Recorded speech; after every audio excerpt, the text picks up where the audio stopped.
Hello everyone! In this video tutorial, we will walk through how to connect a domain to Shopify. So let's dive right in. First, log into your Shopify admin dashboard. Then click on the Settings button in the bottom right corner. Once you are in Settings, click on the Domain option. Shopify, by default, provides you with a subdomain which you can use for your store. But if you want to connect with your own domain, here you will find two options: buy a new domain or connect to an existing domain.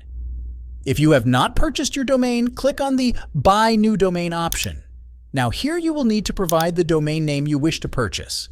Once you have entered your domain name, you will find out if that domain name is available or not.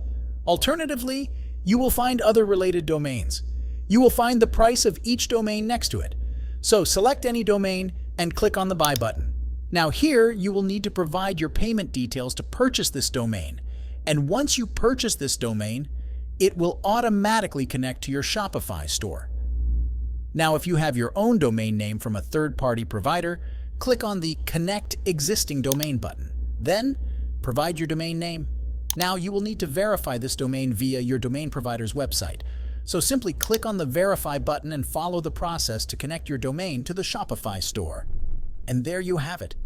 You have successfully learned how to connect your domain to the Shopify store. If you found this video helpful, don't forget to subscribe to our channel for more tutorials. Thanks for watching.